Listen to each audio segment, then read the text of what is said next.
man, Mike, it's cold. Well, I'll tell you what, this cold winter weather puts a lot of people inside to do their exercises, and we're going to show you a wonderful routine. Can you add to that, Mike? That's why we have 3 unique 4-minute routines that can help improve your walking, balance, and fitness.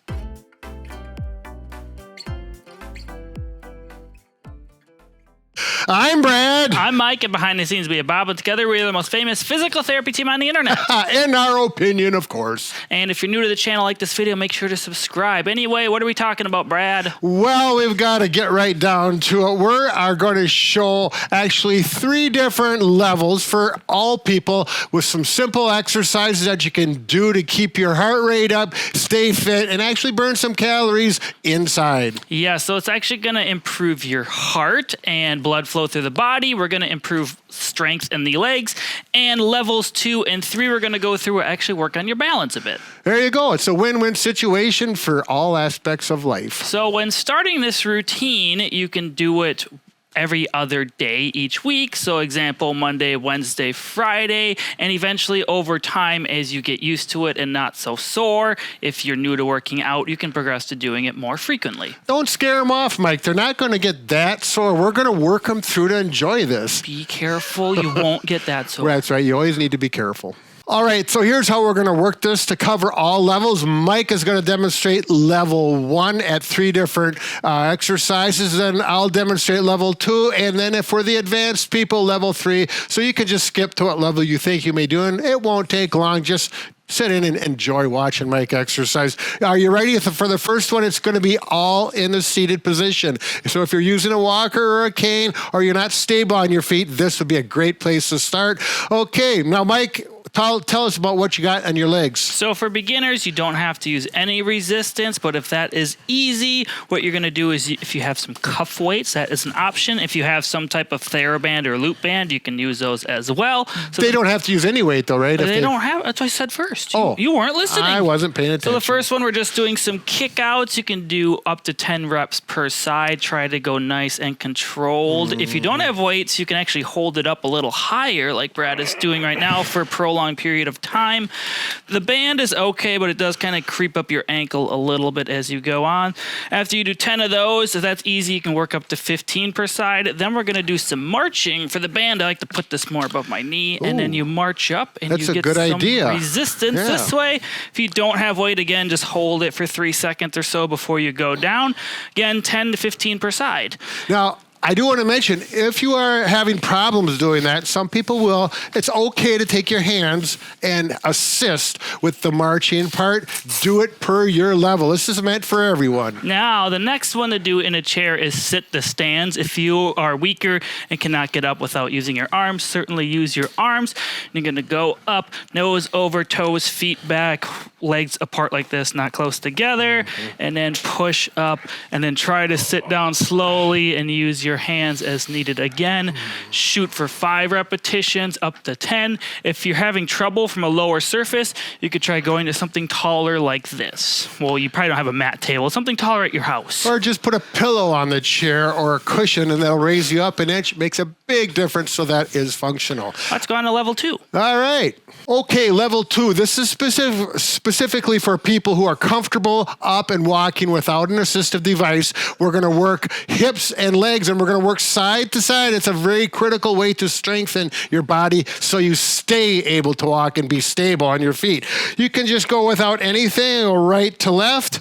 And if this feels very easy, you're going to go about 10 to 20 steps each way. It's up to you and how much room you have in your house. But if you need more resistance, Mike showing ankle weights is a good way to do it. You can use cuff weights, just put them down there, do whatever size option you have. If you feel unsteady doing this initially, you can certainly hold on to a countertop if need be, or you can do this with bands as well if you happen to have bands around your house. Right, and with this, you're going to use your shoes on with all of these, and this adds resistance. This is one I personally do to keep my hip hips strong, so I'm stable in the hips and in the core.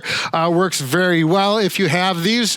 All right. The next one we're going to do is working your hip flexors. So again, we're going to march like we did in a seated position, but you're going to work on your balance because this leg is stationary, holding you upright as you march up and down. Notice I'm trying to control it going up and then down. I'm not just going like this. You can alternate if that feels more comfortable for you, but do 10 to 15 reps on each side. That's right. If you want to get a little more aggressive, get your arms in it like you're marching in place. That's going to add a little more effort, and it's going to get your heart rate up, and it's just one of those things that makes a little bit more of a difference. I'm starting to have fun. You ready to go? Hips are a little tired with these weights on. Yeah. I know it's a little bit of a challenge. Those weights make a big difference. I've had patients who don't want to spend money on weights because it's a temporary thing, put their winter boots on. They weigh a pound or two, and that makes a big difference. If they fit well, completely up to you. Make sure they don't have snow on them, though. Yeah, exactly right. Now, what's the last one? We're going to do some squats, but most people get kind of awkward with them. So we're just going to do sit to stands again, but instead of sitting all the way down like we did before and then back up, you're basically just going to touch, and notice my muscles are still engaged, and then go back up. The chair is there that way. If you feel unsafe or like you're going to fall, at least it's there to catch you. But what you want to try to do is keep your muscles engaged the whole time and then go up slowly. So as long as you can do level 1 completely fine without arms, this is how you'd progress in level 2. That's right. And if you want to make it even more difficult, you can put your arms out like this or across your shoulders. Works your balance and stability even more. Again, have a countertop in front of you if you're not feeling 100% stable.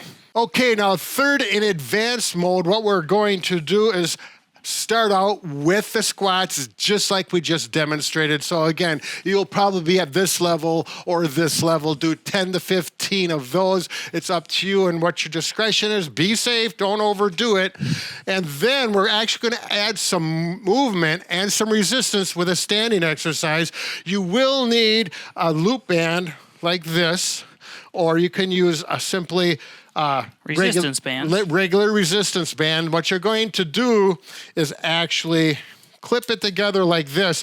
Now, I am going to use a wall anchor. You don't need that. You can simply use a door if you have these usually come with a door anchor. Mike will show how that works. So just close it in between your door and the frame. Make sure your door shuts though and it clasps shut, or maybe even lock it because you don't want it to pull open like this. So make sure it's in there good and tight and it can work the same. Right. You can simply go around a handle or the door handle, or what am I talking about, Mike? I don't know, but you can go up or down any direction you want. Yeah, if you have a stair railing that's solid, that works very well also. All right, so we'll put that around whatever we have to stabilize it. We're going to put it actually around our waist. I'll come out here and we'll just have resistance. And what we're going to do is stationary walking. And you'll be amazed at what that resistance does in regards to effort. And it makes the muscles and the glutes and the legs and the calf all work more. And you're working your balance as well, particularly on the next part of this where we could turn sideways. Then you're working your glute medius, really get those hips engaged, a little more core that you may not be thinking about. You don't even have to think about core. Your body just does it so you stay upright and then naturally turn the other direction. And if you want, you can actually do backwards. You may have to adjust a little bit. Works well. And I would set a timer for this. Do it 30 seconds to start out with. You can work up to a minute. As you can tell, I'm starting to get short of breath because it is working. And let me take a little bit of a breather. Now, if you happen to have the large loops, they work well. It really doesn't matter. You hook them up, it does the same thing. Now, if you're ready for the final effort, is we're actually going to start walking out and then back. And you can change the resistance, obviously, by walking out. It's going to be more difficult the farther you get out. Get used to this. If it's too easy, simply go to the next color. If red is too easy, you would go to this blue or green or aqua, whatever color that is. And this works real good for me right now, this red one on the loop band. And then what you can do is what I call If you want, you can go to stationary jogging. You don't have to actually jog, just going like this, works balance. I'm starting to get short of breath. And again, right, or turn to your right.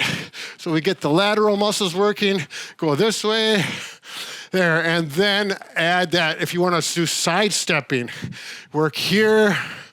Oh, man. I'm starting to breathe. You want to take over for me, Mike? I'm getting a little bit tired. No, I just like watching you struggle. It's kind of Yeah, fun. that's what I figured. So any direction, again, you can change the bands. If you max out your bands, you can add more than one band as well. That's right. And actually, if you want, you can do some squats with the band on there. Changes things a little bit. If you change the height of where this is easy to do, whether you're on the door anchor or here. Whoa, and that changes what muscle groups work. Put some squats in there like that. I'm getting tired, Mike. I need a break. Can you help me out? So if you're not sure about resistance bands and you don't have any, they do offer a lot of other options besides what Brad is showing. They're very functional and easy to travel with. They typically come with 5 different bands. You can see on the wall a range of colors. So they're very beneficial just besides this exercise. That's right. So if you are in that advanced group, you want to step up your exercises and you want to get some bands, get the bands and look at this video that Mike is going to put on the screen. It's going to show you how to use beginner bands from A to B to Z all the way through. What is it? Just click the video on the screen, How to Use Resistance Bands, Best Beginner Guide by Bob and Brad. Get fit and look great. What more could you want? Do we look great? Yeah, boy. I don't have any hair, but... You will look great. You'll look better and feel better, and there's no doubt about it. Let's go on with that winter exercise. Yeehaw. Bob and Brad, the 2 most famous physical therapists.